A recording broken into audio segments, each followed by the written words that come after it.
Gonzalo, welcome to the Super Life, brother. How's it going? Thank you so much. Thank you for the invitation, Frank. So you're up in Martha's Vineyard right now, you I'm were in telling Martha's me. Vineyard, Massachusetts. I came Okay, here just to write my second book, but I'm Miami based. I live in got it. Miami. Oh, that's right. Yeah, it's Florida. Florida boy. What part of Miami are you down there from?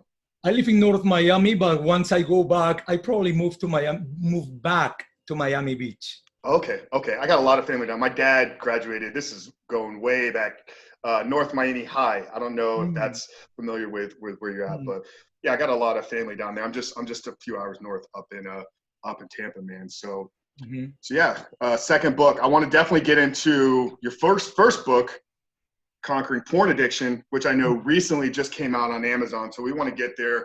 Obviously, if you guys haven't got to this yet, we're talking with Gonzalo Salinas, a fellow porn addiction coach. So, dude, I'm super excited and just blessed to have you here today, man. And we're going to really jump into some tips. And I mean, we were talking about some sexual energy stuff I really want to get into, but I think the best place to start here, Gonzalo, is let's start with your journey, man. Let's start with the story, because I think in doing that, like we do with every time, is we're going to unpack your story. We're going to get some real valuable, actionable tips for our listeners, but I think laying the context, laying the foundation for what you and I will really get into, and how that's led you to all the work that you're doing. So take us back, man. Take us back to the beginning of The this. beginning. The beginning. Absolutely. In the beginning I, was boom. I know exactly when, you know what? It's funny because like every time I have the opportunity to talk to an audience, right, about this journey, like I know exactly where the beginning was. Mm, Most people, I mean, especially the millennials, probably don't remember, but you and I remember something called Playboy, yeah. right? So I found this Playboy magazine at home, Mm, right? And once I found this, like, I remember that moment. I was 11 years old, right? And I opened that, and my eyes were seeing the most beautiful and amazing thing that exists in the universe, a naked woman, right? mm, And I remember that moment as if it was yesterday. I couldn't believe what my eyes were seeing. And one thing was leading to another one. You know, you probably after that remember the Betamax, the VHS, all the VCR things, and then the DVD came out. And then, I mean, I was born in the 80s, you know, we are kids from the 90s, you know. yep. Yep. And then in the early 2000s, mid 2000s, something happened. And most of the people don't know, like this perfect dark wave. Mm, I cannot call it with another name. Um, Basically change the face of the earth when it comes to porn, because you know what, porn is being with humans since the beginning of time. Like we've seen, you know, depictions or representations of people having sex in, you know, in caves, in temples in India thousands of years ago. So representations of people having sex is being with us, or even movies from the 70s, from the 80s, you know, all the VHS movies. What happened in the early 2000s? mm, Three major things happened. Number one, the technology. Now the video cards were able to, on the technological devices, the video cards were able to support heavy video files on one side. Then the world was paved with high-speed internet.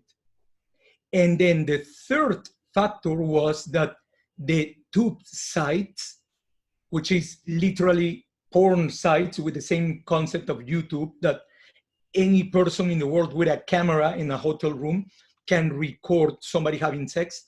So basically, it's kind of like everybody is right now can make a porn movie, upload it for free in these tube sites. So those three factors created this monster that kids have access right now, and they can, one 8-year-old kid right now Mm. can watch more hot naked babes in 1 hour than his grandfather watched on his entire life.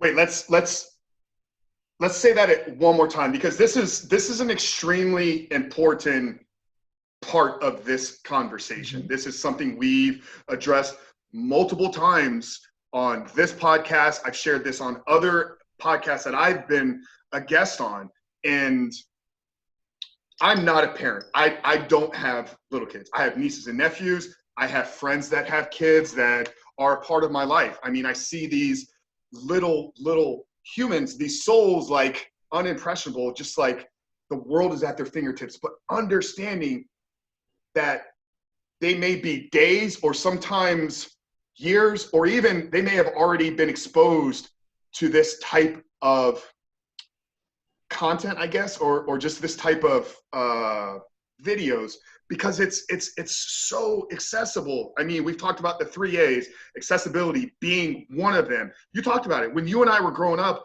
Like we had to steal the magazine from our dad, or from our older brother, from the neighbor, or literally yank it from the convenience store.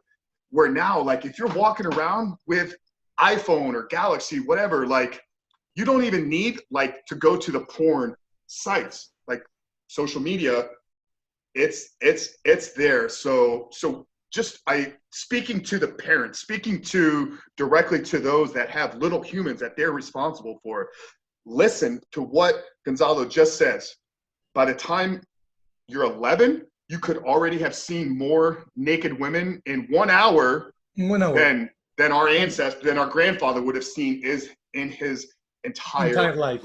Guys, And our brains are not designed. We're not wired for this stimulus. Exactly. And it's extremely important that you are pointing out at this specific fact, because here there is a place where biology takes place. There is an effect in biology called the Coolidge effect, right?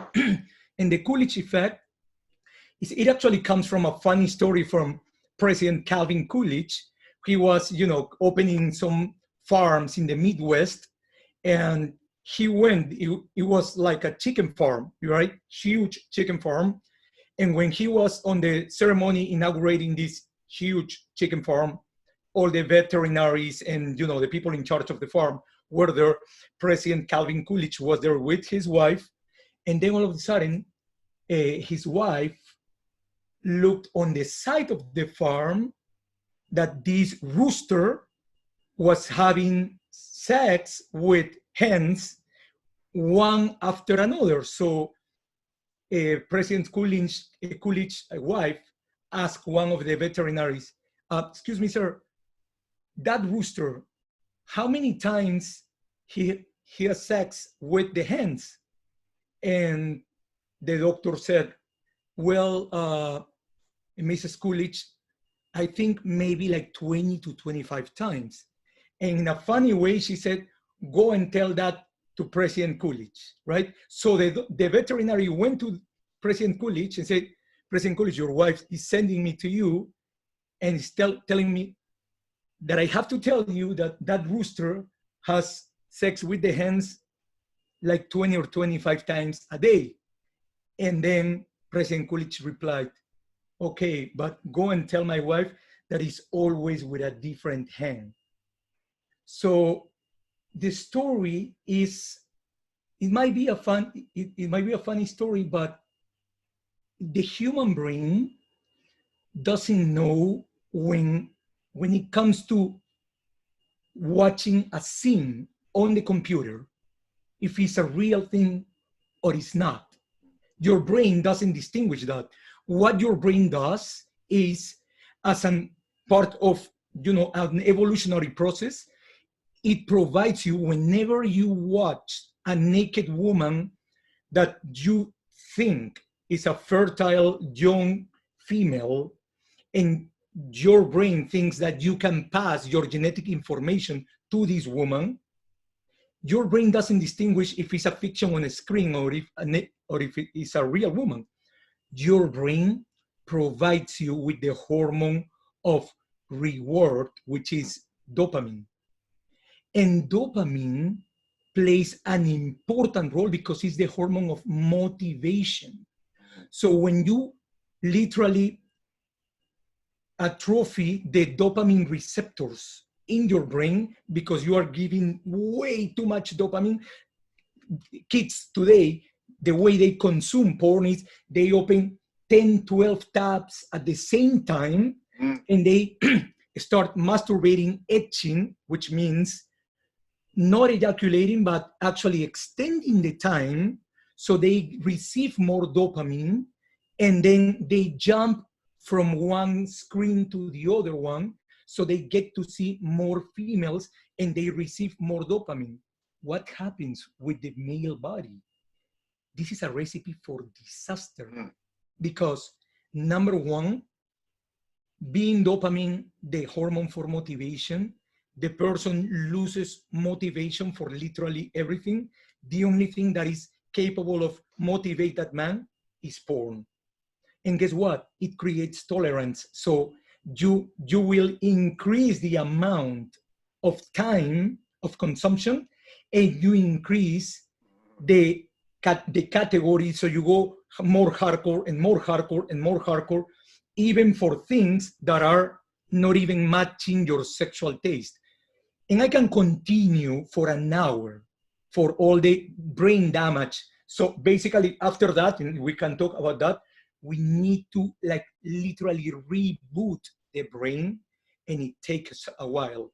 But the problem that we are seeing today is that men are not being stimulated by a real woman, so they stay with porn and they keep this problem in silence because of all the shame and guilt that it entails. Yeah, we're seeing it from a culture standpoint. It's crazy because I was having a conversation, not on a podcast, it was kind of an offline with a friend of mine, but we don't see eye to eye when it comes to the conversation on porn. But he was asking my opinion on the sexuality of our younger generation. So you and I are late 30s. We have maybe the millennials, which go to maybe 30 or so. I'm not even sure. But this particular friend of mine, he's a coach that does work with a lot of people in the 20 to 25 demographic age range. And he's asking me because he just doesn't feel that this demographic, this age is as sexual. Like they're not as intimate. They're not as close with each other that perhaps he and I were when we were that age. And initially during that conversation, I referenced back to where you were saying how they've grown up with this literally at their fingertips. They've grown up with porn 24/7. So they've wired their brain chemically to not need the connection, the intimate connection of actual like being with a person. They're getting everything they need from the pornography. And I went back and I actually found a TED Talk citing everything that you said about going back thousands of years, like watching, having paintings of porn. And like, it's always been maybe something that was there, but it was this shift and this change in technology that literally made it to where we had everything from a pleasure standpoint at our fingertips. And we are just not biologically designed to need that much stimulus. Like it just over time, it's going to use the word atrophy. Great terminology there that I think our audience will resonate with from a fitness standpoint. Atrophy. Your muscles atrophy, they get smaller. When you atrophy your dopamine receptors, you're literally turning them off to where, as Gonzalo said, the only thing that's going to send you that pleasure, the only thing that's going to send you that reward system is going to be more porn. This is where you can connect the depression and the anxiety to it. But let's get back to your story, because we kind of diverged there a little bit. So here you are, 11. You find this magazine, the most beautiful thing in the world. As you said, there was this naked woman. Boom. Like, where does it go from there? Because I know that there's a decades time frame that got you to where you're at now. So Yeah. let's break down a little bit more of yours. So 11 years old, found the magazine, obviously Playboy, only naked women, right? Mm-hmm. But then I started trying to find explicit sex magazines, Mm-hmm. right?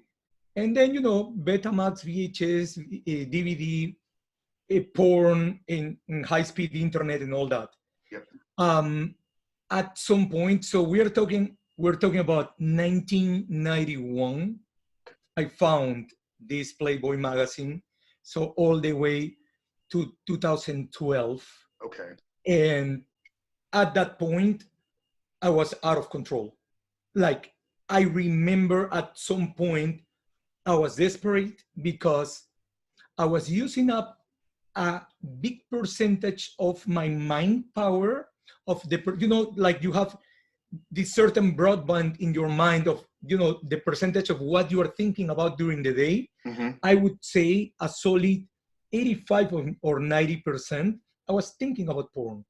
If I wasn't acting out on the addiction, I was thinking about porn.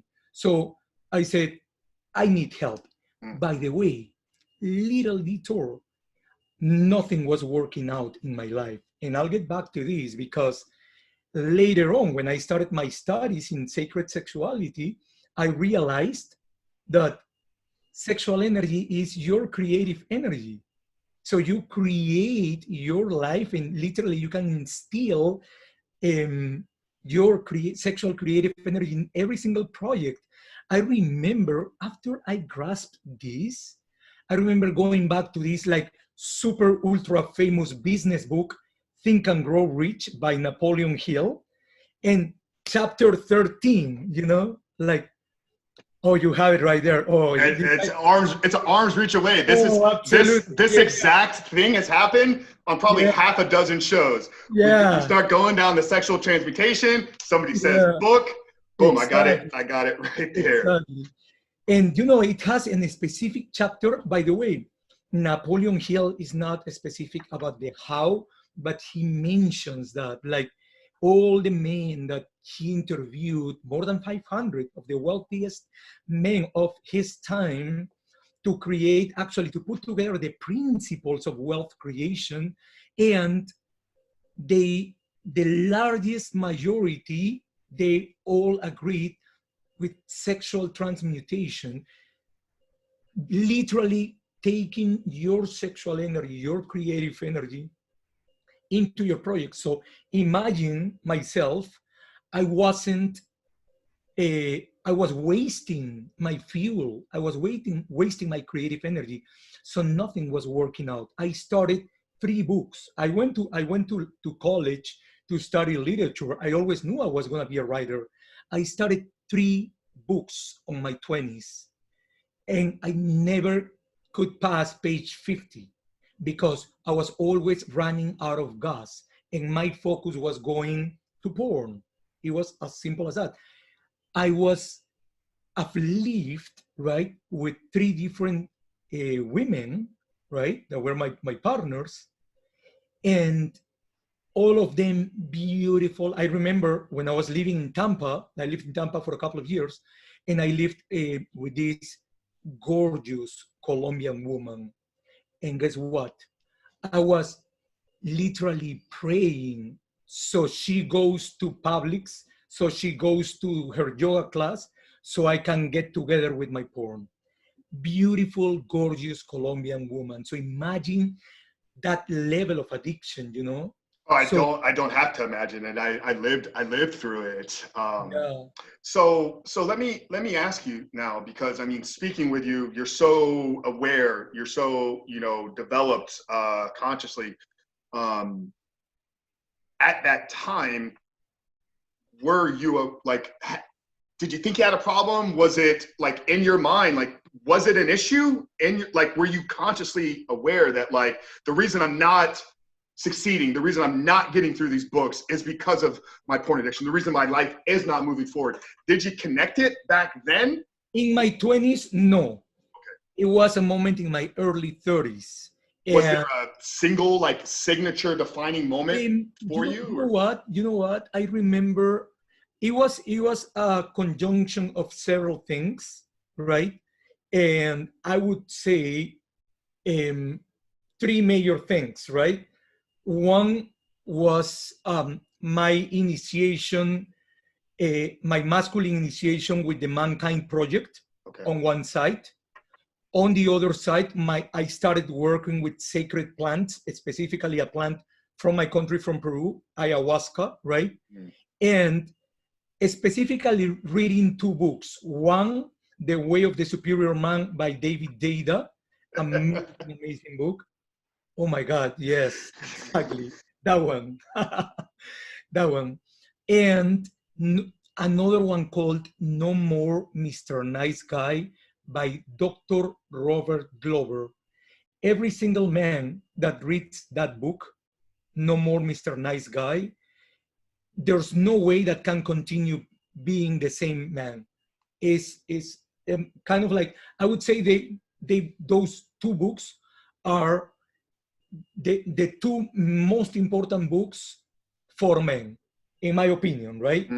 But I read this book, and then I contacted this man, Dr. Robert Glover, and for the very first time, I actually paid for his consultation, right? And I started a program with him, and for the first time, I confessed to someone, and I had to overcome a huge burden of shame. And I had to confess to someone that I had a problem with pornography. Since then, I started going to SAA in South Beach. There is a place called the Soviet Room, Sex Addicts Anonymous, right? And then I started my healing process, right? And little by little, combining the ancestral work with sacred plants, combining a lot of therapy, combining my men's work with my men's circle from the Mankind Project. It was literally, I started diving into absolutely everything that I could find, because my number one priority was to heal. And guess what? It took me 4 years. 4 years. Wow. Guys, I want to just point something out very, very powerful in what Gonzalo is saying here. 4 years of healing and recovery. Like, this is not something that you snap your fingers and wake up the next day and you're healed and you're recovered. It is a process. This is why when guys come into my program, and we're going to get into yours, like, it's a minimum 16-week commitment. And when guys ask me, like, when am I finally like through this? When am I finally rebooted? Or when am I finally over this? And my answer, the majority of the time, is like, this is going to be a lifetime battle. I'm going to equip you with a series of tools that you need to make sure you're following and implementing every single day moving forward. Like, you just don't overcome it and then tomorrow, like, forget about it. Like, it's going to be an ongoing I know for me, continuing education, continuing conversations, networking, getting in a support group, sharing it, learning, having accountability. Like, these will be things that I incorporate into my life forever to make sure that I'm constantly growing and evolving. So just highlighting that you knew it was going to be some time, but most importantly, like, you didn't go about it by yourself. You hired a coach. You put some skin in the game. Like, we talk a lot about Robert Cialdini's book, Influence, on here. Like, you got to get something on the line, like something that is like, you got to put some skin in the game, whether it's hiring a coach or investing in a course, but you also got into a community. So knowing that accountability from a coach, therapist, expert is one type of support that you need, but also you need a band of brothers that are walking this walk with you. That can be in an SAA group, that can be in a church group, that can be in an online forum, but having people that are like walking the same fight as you, so vitally important to your success in your growth and your recovery. Something that we were talking about prior to jumping on, it's defining porn addiction, because I think maybe this is where we could slightly pivot the conversation and get into some real actionable stuff for guys. But I know you work with both English speaking men and Spanish speaking men. Mm-hmm. And there may be guys that are hearing this right now and they're hearing it and they're like, dude, I'm not, thinking about porn 85% of the time. So they're hearing your story and they're like, oh, that's not me. So maybe I'm not, at the level of addiction. So let's break down and define addiction Mm-hmm. to porn. And where does a guy, first start if he's ready to jump in and make a change. But first, let's address porn addiction, because I know that there gets a lot of pushback. I'm sure you get some people that's like, there's no addiction to porn. I mean, from a clinical stance, You're right. It's not. Yeah, there's but not. Yeah, exactly. As a matter of fact, that I was on a kind of like a debate. I was invited to CNN en Español to talk about my book when I published last year my book in Spanish, right? And this great journalist, Andrés Oppenheimer at CNN en Español in Miami, and invited a psychologist right next to me. And at some point, the psychologist said, yeah, but you know what? Like, addiction to pornography is not being accepted. We go by the book and, it's not being accepted. So we cannot treat this as an addiction. And I was saying within myself, and I could not be quiet. I have to say it. You know what? I get to see men that are addicted to porn every single day of my life. The kind of stories that I hear are literally horror stories.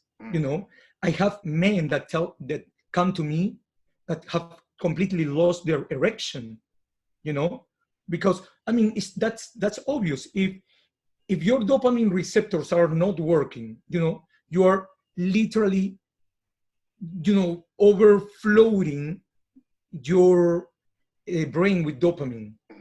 So and you cannot like literally take dopamine into your system. Dopamine is kind of like the starter of the neurochemical chain process that will generate your erection, right? There are many neuropeptides and neurochemicals, hormones that participate on that, which is probably the greatest miracle of engineering of this universe, which is the male erection, And then there's no, if you have a Rolls Royce, but the starter is not working, that car is not gonna go anywhere, It's as simple as that. It's exactly the same. And I have men that come to me, they have either a limp erection or they have lost their erection and they're like depressed. They have lost their mojo for life. They're unmotivated. They're like, and some of them, they tell me, Gonzalo, sometimes like, I'm thinking about like finishing everything, about committing suicide. Say, brother, I've been there, because in my book, I tell the story when I really wanted to kill myself.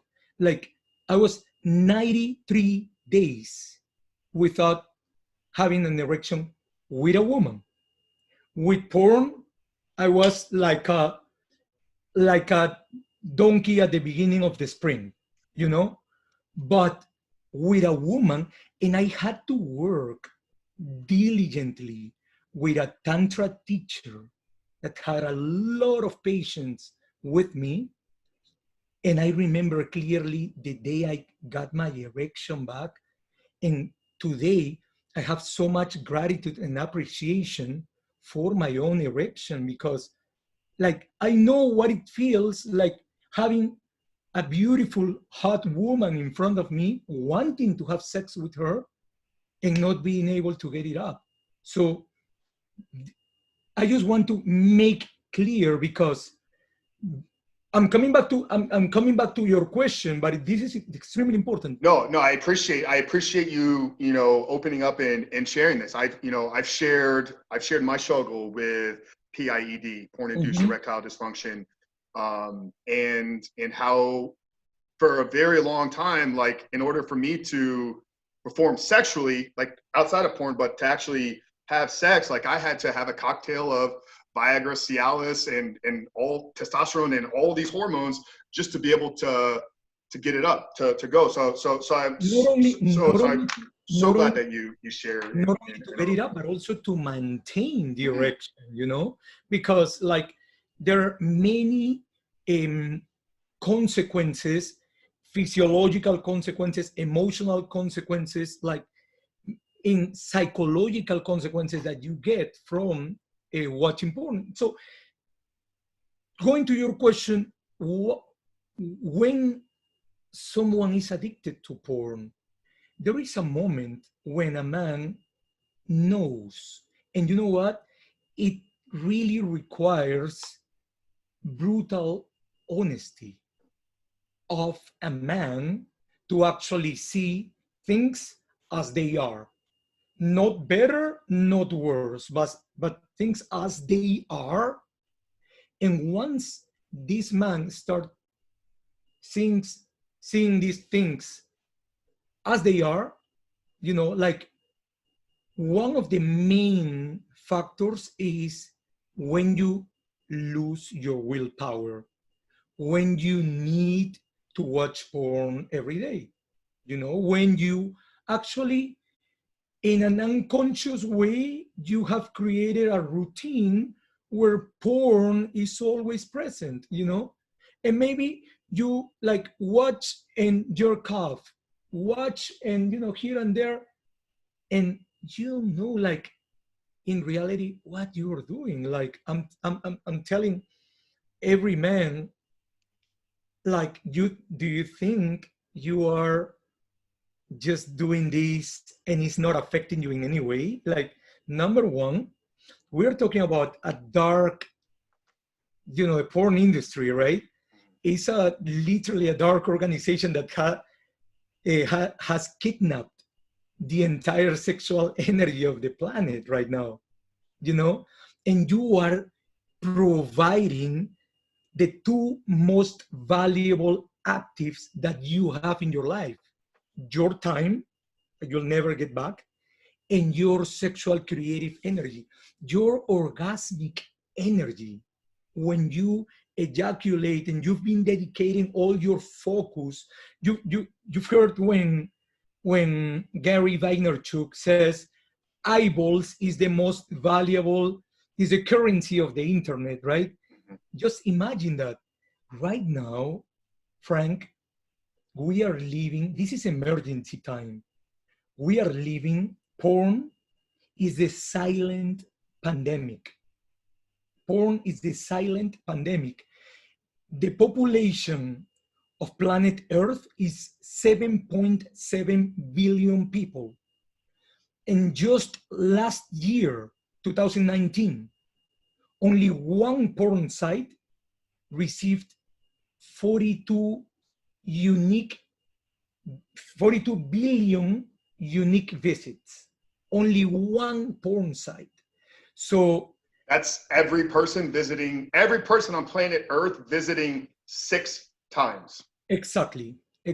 So, and not only that, but only, like, if one person watches only the porn that was produced, that was actually uploaded on that porn site, on one porn site, just in 2019, if you want to watch all that porn, it will require 116 years just to watch all the porn that was uploaded on the year of 2019. So this is emergency time. So when you are asking me, when a person, you know, it has a problem with porn, is addicted to porn, the number one thing is when you lose your willpower, but then it starts affecting every single area of your life. Now, we had, and you know, I choose to believe this, we had to come to this emergency mode. So after the darkest moment of the night, it comes the light. So I am optimistic because, like, porn is the worst school of sexuality. And right now, because of the emergency that we are when it comes to sexuality on a planetary level, is that many sex educators are coming to the light, teaching the hidden power of sexuality. And that's why I'm so optimistic, because literally I believe that humans, they, like, when they get together, they have an alchemy laboratory in their bedrooms. They can literally create everything using sexuality. Wow. Yeah, I'm right there with you, brother. I'm so glad that we have guys like you that are really at the front of this fight. And I think it starts with the conversations and then the work and just getting it and getting out there and being a voice. So we know it's a massive, massive problem. I mean, like we said, there's no secret that porn is infiltrating really all of our lives. So now let's get to some steps, some real practical Absolutely. stuff. So guy identifies, boom, I got this issue, whether he wants to call it an addiction or just a destructive habit. I'm completely okay with that's just words, that's just terminology. Like at the root cause of it, if you're trying to remove it from your life. Well, let me ask you this, like, because I was on a podcast earlier today and the question came up, using porn in a relationship. Like, you know, I know there's therapists out there that will encourage, like, if there's some if there's not great sexual chemistry between a couple, or if they're having some things, you know, that are just not moving forward. Where's your stance on porn from a relationship and actually porn in a guy's life at all? I have my beliefs, but just curious from your take, like where do you feel that porn can have a place in a guy's life at all?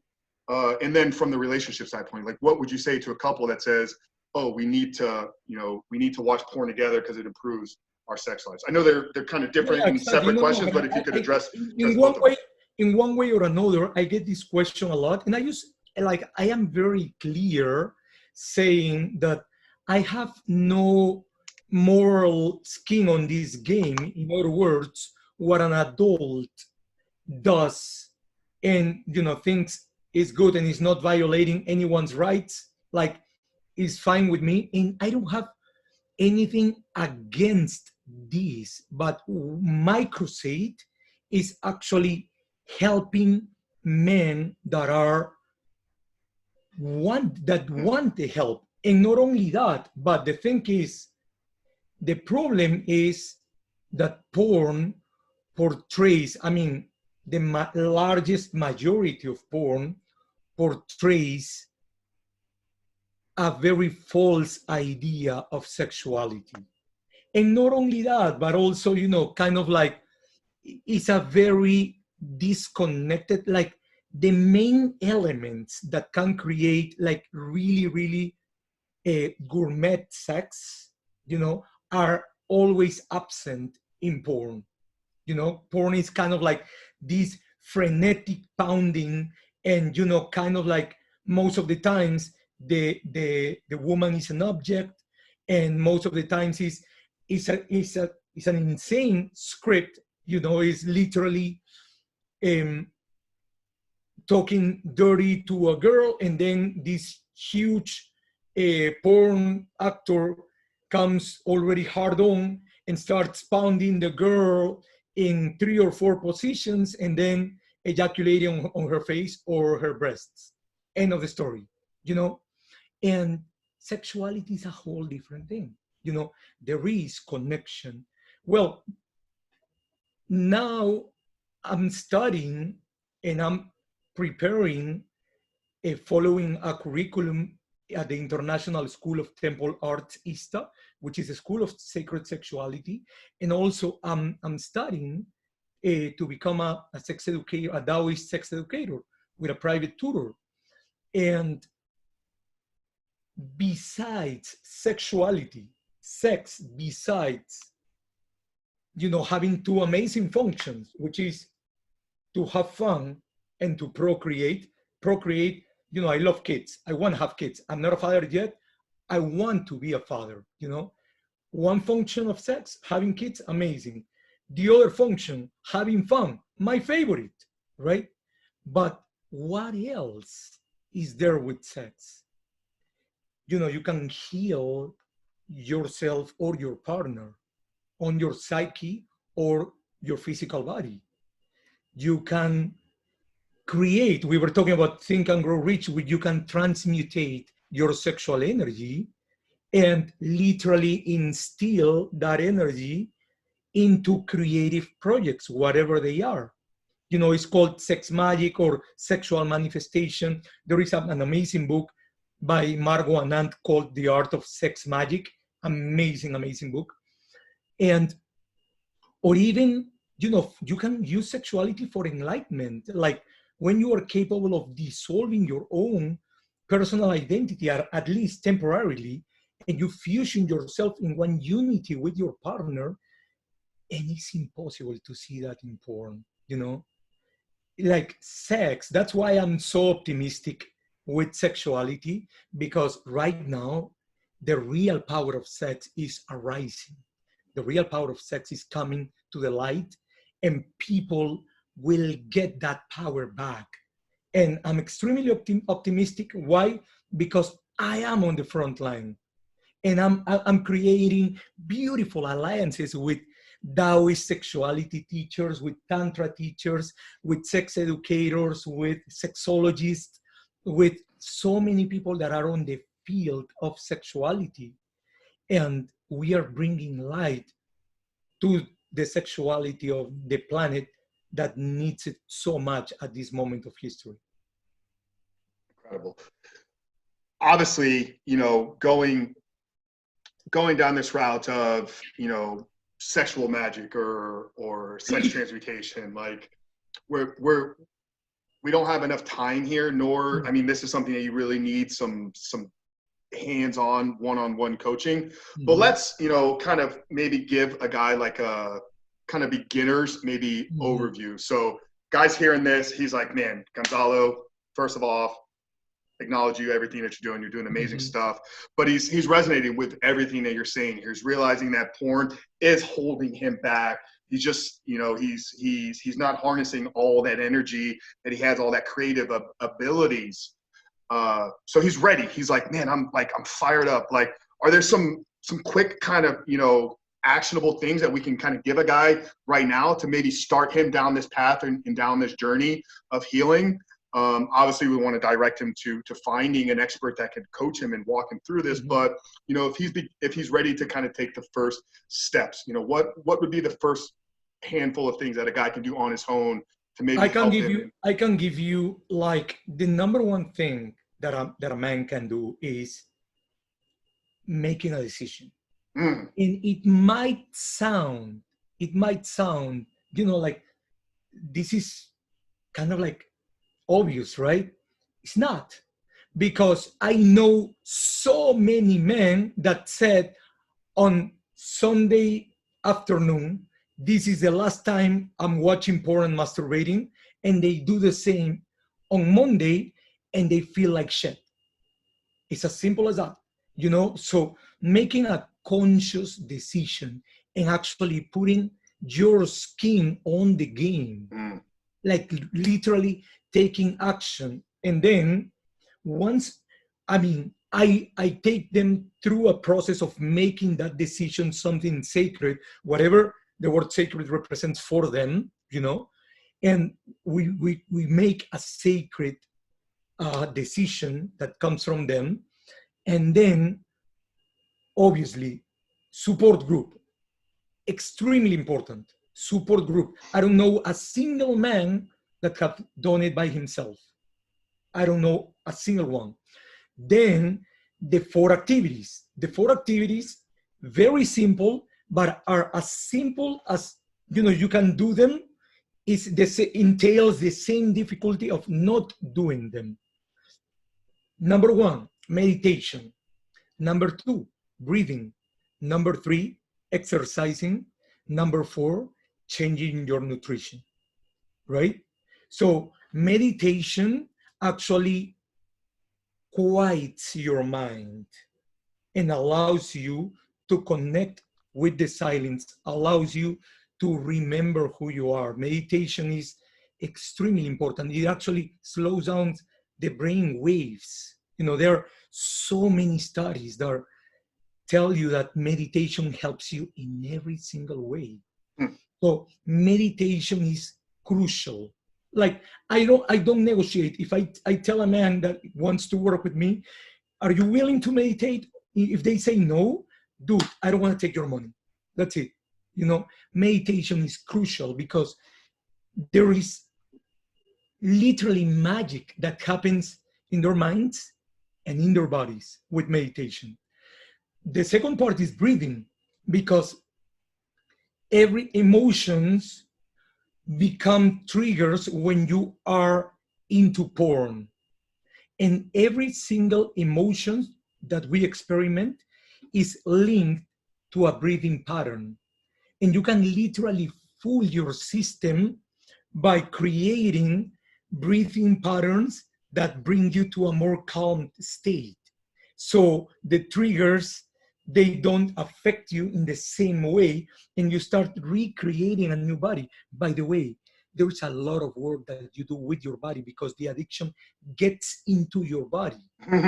So your body needs to like change in every single way. The third one, exercising. You have created an energetic pattern of the sexual energy associated to porn in your body. Now, exercising will allow you to burn energy and repattern your brain with movement. Movement is medicine, you know? So exercising in whatever, like you like to lift weights, go and lift weights. You like boxing, you like, sports, you like CrossFit, go. I run, I run. And I love, connecting with nature, running. I put an awesome playlist. And the other one is nutrition. Just, and I'm not telling you, kill yourself and eat perfect and all that. No. But you know what? The gut is the second brain. And your emotions, a huge percentage of the emotions that you experiment on any given day, they come from your gut. So you need to understand that you need to modify your body. So these four activities are crucial, and little by little on the process, I walk with the men that I work with, little by little incorporating these activities, not like a lot creating big changes, no, little by little. So each little increase start changing their identity. You know what I mean? So little increases do magic. And the last one is the total change of your environment, because you need to change the physical environment where you used to act out. You need to change your social environment, the people that you were surrounded by, and you need to change the environment of your mind. And you need to be extremely careful of whatever comes to your mind. All the things that I just mentioned are really basic stuff. And I would add something else, which is go and search for the primal wound, because the problem is not porn addiction. That's the escape route. You've been escaping from an inner pain that is most of the times a primal wound that you are not facing. Once you go deep and create a relationship with you and that pain that you refused to face, there's no pain. You don't want to run away from your own life. So those are little tips that I can, mention to you. But when you have a structured plan and you follow through that plan, then you can heal. Yeah, brother, you're speaking my language here, and the majority of the audience is going to resonate so much with everything that you said, from a meditative, breathing, exercising, and nutrition. I mean, there is a reason why the foundation of our work is helping men break free from porn addiction through the power of faith, and fitness. And I would incorporate all four of these activities into a well thought out, structured fitness regimen. You know, fitness is no longer just bicep curls and squats. Like, fitness is mental fitness, emotional fitness, spiritual fitness, you know, from a meditative prayer standpoint, from a breathing exercise, and then the exercise and nutrition. I love that you brought up the gut being really the root or our second brain. I mean, there's just so much research coming out in just the last couple of years of how vitally important our nutrition and what we put into our body and how it affects our mind and our depression and our emotional state. We have a very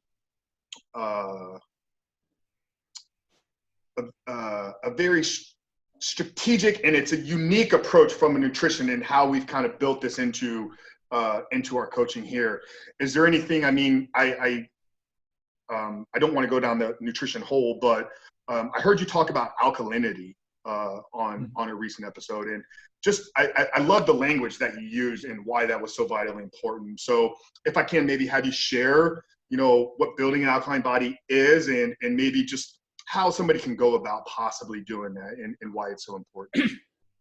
Well, an alkaline body basically is, you know, the pH of your body goes on the scale from acidity to alkalinity, right? And you need a balance. I think it's like 7.7 to be like a healthy person. So when you have the right balance, the right alkaline balance in your body, then the function of homeostasis in your body, which is how all the systems are working in an optimal way simultaneously, you know, it allows the propitious environment for your systems to thrive.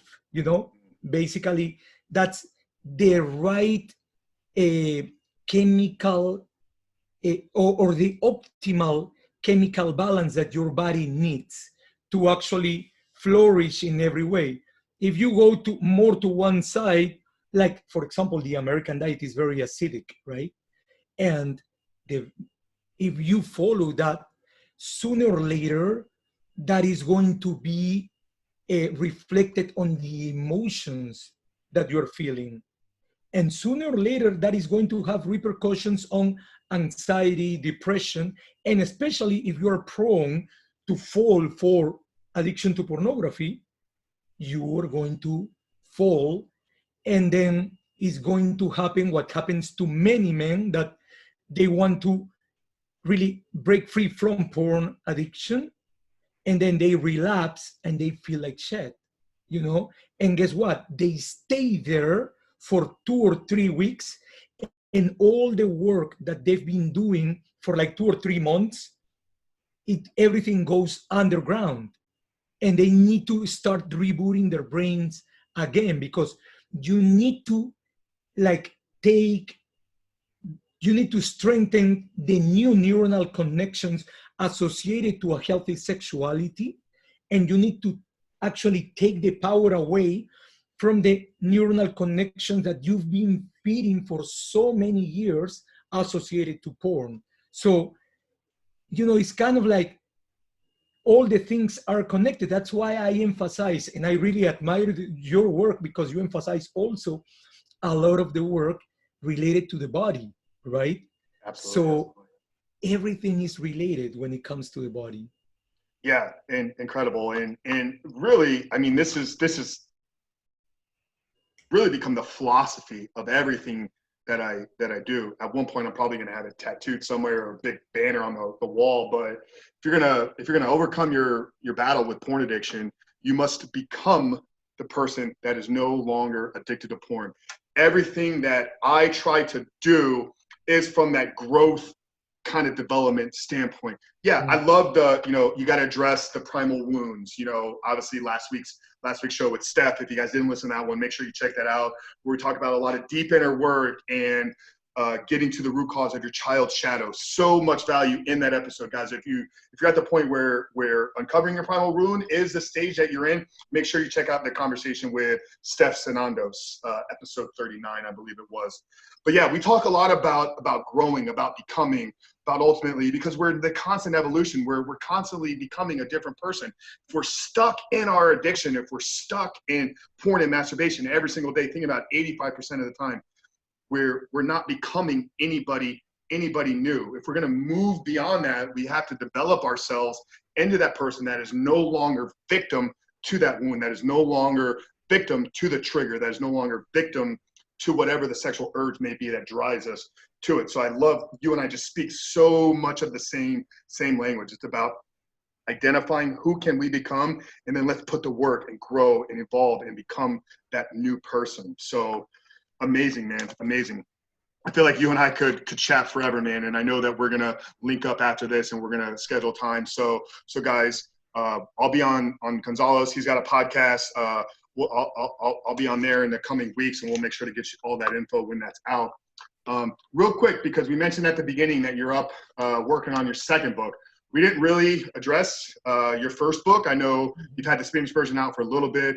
I want to direct people, maybe, give us the 2-minute kind of elevator pitch on conquering porn addiction. And then I'll leave it up to you to kind of, plug all your stuff. Where can people connect with you? Where can they find you if they want to learn more about your coaching and all the work that you're doing? So yeah, share with us a summary of the conquering porn addiction. Where's the best place to get it?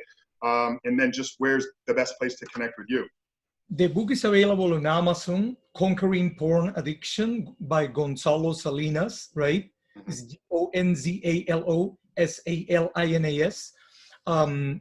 Well, the book was actually just came out in English literally a couple of weeks ago, maybe less, right? The book came out in Spanish last year. Okay. And right now I'm working on my second book, but also in a parallel way, I'm also working on hiring a person to do the audiobook. Okay. So Conquering Porn Addiction is going to be on Audible too. So basically, Conquering Porn Addiction is 30% my personal story, 70% is practical tips, and like literally action things, tools that men can use to overcome pornography addiction. And not only like I give them the tool, but also I tell them how I used it in my life and how I helped other men to use them, Yeah. So it is a very practical book, very, very practical. There is also a little appendix at the end of the responsible use of psychedelics, right? Responsible use of psychedelics. Also, I really have to make the disclaimer here that I don't recommend the use of these. It is, if you are part of the audience right now, and if you feel that this might help you, you have to obviously make sure that you do it in a legal context. You have to make sure that it's good for you, that the integrity of the circle or the integrity of the medicine that you're getting. Nowadays, there are many places like Johns Hopkins University that are on late studies of the psilocybin mushrooms to help people, let's say, with PTSD, right? Yeah. And in many other ways. And right now, there are so many studies that are pointing that psychedelics are also helping with addictions, especially the addiction that I'm related with is the addiction to pornography, because every single day I, talk to men that are overcoming this. So it's a beautiful book. It's a beautiful book, and I recommend the book as a tool. Amazing. I'm excited now. I didn't know that you had the appendix there with with the psychedelics, because obviously I'm very familiar with the use of psilocybin, and I understand the literature on smoking cessation. I haven't seen or read any of it on the use of psilocybin or any other psychedelic to treating porn. Obviously, I understand that the PTSD and there's a lot of use in MDMA supported by John Hopkins and all that stuff coming out, but super excited to get into it. And obviously, I want to hear more of your story, and I'll jump into the book there to get that of how you used the psychedelics in your growth and journey as well. So yeah, guys, we'll make sure to get that linked up in the show notes there below. It's Conquering Porn Addiction. You can find it on Amazon. Gonzalo Salinas, Salinas. Well, brother, you answered one of our kind of last big questions with all these books. We got The Way of the Superior Man, The Art of Sex Magic, No More Mr. Nice Guy, tons of books. We always address books. So where can people find you? You know, where's the best place to connect with you if they want to learn more about some of the sacred healing work that you're doing, if they're maybe interested in learning about your coaching program? You know, I'm not here to say that I'm the only, porn recovery coach. We've had multiple people on. I want guys to get help wherever they can find it. If that's through me, incredible. Just like you, though, I have a series of things that you are required to follow through. So they may not be a fit for me, but if somebody wants to jump in, learn more about your coaching, where can they connect with you? Where's the best place to find Gonzalo? The best place, I'm very active with my Instagram account is Gonzalo Salinas 80. It's GONZALO SALINAS and then 80. Gonzalo Salinas 80, right? And they can actually send me just a DM, and I'll be very happy to schedule a 30-minute consultation to decide on both sides if we are a good fit to work. Yeah. I don't work with every single person that comes to me. I have certain requirements, and at least I need to know that the person is ready. They usually tell me if they're ready or not, and if the person cannot give me their 100% commitment, I cannot work with that person. So, obviously in those 30 minutes, we have a conversation and we can actually go from there. Best way, Gonzalo Salinas 80 on Instagram, or they can shoot me an email at gonzalo@gonzalosalinas.net. Incredible. Yeah, guys. And if you didn't get that, if you weren't taking notes, once again, everything that we talked about today, from the book on Amazon, Conquering Porn Addiction, to I'll link up all of his recommended books. I'll link up his Instagram, his website. Connect with him. Here it is. He's offering 30 minutes to decide if this is right for you. And it just goes back to when we were talking about what's the first step that a guy needs to make. And you said it's almost too simple to even say it as a step, but I shot a whole video on it this morning. And before I posted, I'm like, I really need to post this, but it is so vitally important, making that decision, deciding today that your fight, your battle, your struggle with porn addiction is ending once and for all. You had a defining moment. I had a defining moment, February 14th, where I shared it, where I just connected with one person. But ultimately, your recovery, your healing, your growth out of this addiction starts one day when you make the decision to ultimately end it for good. Gonzalo, brother, man, I appreciate you so much. One final question that we always end every single episode with. Curious to kind of get your answer on this, because it's going to be a little diversion from our conversation. But obviously, with the title of the podcast, it is The Superhuman Life. You talked about just wasting your creative energy for almost 2 decades. And I was in a very similar boat, but at the same time, like in that life of being addicted, I accomplished quite a bit, from bodybuilding trophies to starting and launching a first business, to hitting, some record numbers in some of my corporate jobs with sales. Like I was doing what I felt was pretty good. But then when I was able to break free and I was fully able to harness all that incredible energy, I stepped into this feeling of like limitless, like to literally like creating a superhuman life. And that's where the meaning of the show came for me. So I always ask every single guest at the end of the episode, if you had to define living a superhuman life, how would you define it? Living a superhuman life for me is to be at peace with myself. Simple as that. To be at peace with myself. I remember the defining moment clearly when I was, for the very first time, comfortable in my own skin. And I was so happy and grateful to be Gonzalo on this planet, you know.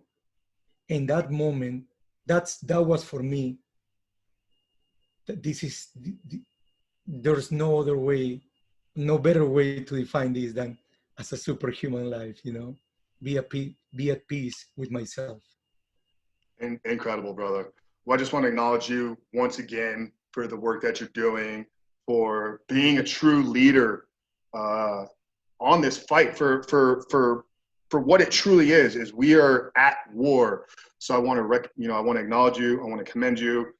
I'm here, brother. I'm excited for the beginning. What I think is going to be an incredible relationship. I see some real synergy between you and I. So guys, make sure you connect with Gonzalo, pick up his book, follow him on Instagram, reach out to him, schedule a call. But ultimately today, you must decide that you are ready to end your fight with porn addiction so that you can live at peace and live your own superhuman life. Guys, it's been amazing. Thank you again for having you with us. Gonzalo, Frank, Rich, we love you. We'll talk to you guys soon.